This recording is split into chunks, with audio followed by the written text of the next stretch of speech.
இருந்தது. மான்களை பார்த்தோம். இவ்வளோ பெரிய மானெல்லாம் நான் பார்த்ததே இல்லைங்க. இதான் ஃபர்ஸ்ட் டைம் பார்த்தேன்.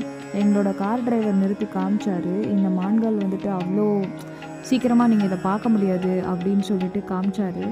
ரொம்ப பெரிய பெரிய மான்கள், நார்மலாக நம்ம பார்க்குற சைஸோட ரொம்ப நல்லா பெரிய பெரிய மான்கள். அது ரொம்ப அழகாக இருந்தது பார்க்க. அழகாக வந்துட்டு எனக்கு போஸ்ட் கொடுத்துச்சு நான் வீடியோ எடுக்கும்போது.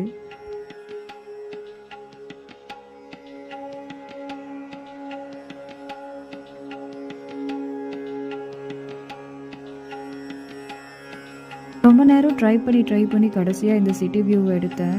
ரொம்ப ஸ்பார்க்லிங்கான வியூ இருந்துச்சு. இவ்வளோ நாள் வந்திருக்கேன், ஆனால் இது தெரில பாருங்களேன். கருடர் மூக்கு மாதிரி இருக்கும் இந்த மலை அப்படின்னு சொன்னார். அது பார்க்கவும் அப்படி தான் இருந்தது. இந்த ஃப்ரண்ட்டில் வந்துட்டு கருடரோட முகம் இருக்கிற மாதிரியும் அவரோட ரெக்கை வந்துட்டு விரிஞ்சிருக்கிற மாதிரியும் தான் இந்த மலை வந்துட்டு தோற்றம் கொடுத்துச்சு. இது நாங்கள் கீழே இறங்கும் போது இதை வந்துட்டு எங்கள் டிரைவர் காமிச்சார். இதுதான் எங்களோட டே 2 திருப்பதி பிளான்.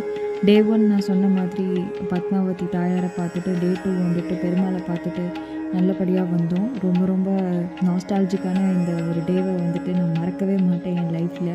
எதிர்பாராத நிறைய விஷயங்கள் வந்துட்டு நடந்துச்சு. திரும்ப காலையில் ஏர்லி மார்னிங்கே நாங்கள் ட்ரெயின் போட்டுட்டோம். ஏர்லி மார்னிங் மாதிரி அங்கே இருக்குது. அவ்வளோ கூட்டமாக இருந்துச்சு. அந்த ரயில்வே ஸ்டேஷன் ரோடே வந்துட்டு ரொம்ப ஹாப்பனிங்காக இருந்தது. நாங்கள் எங்கள் ரூம் அங்கேயே புக் பண்ணிட்டனால நாங்கள் அப்படியே நடந்தே வந்துட்டோம் ரயில்வே ஸ்டேஷனுக்கு. அன்டில் நெக்ஸ்ட் டைம் திருப்பதிக்கு இப்போதைக்கு ஒரு பாய். ஸோ உங்களுக்கு எங்கள் சேனலை பிடிச்சிருந்தது அப்படின்னா கண்டிப்பாக எங்கள் சேனலை சப்ஸ்கிரைப் பண்ணுங்கள். உங்களுக்கு இந்த வீடியோ பிடிச்சிருந்தா கண்டிப்பாக இந்த வீடியோவை லைக் பண்ணுங்கள், ஷேர் பண்ணுங்கள். நன்றி நண்பர்களே.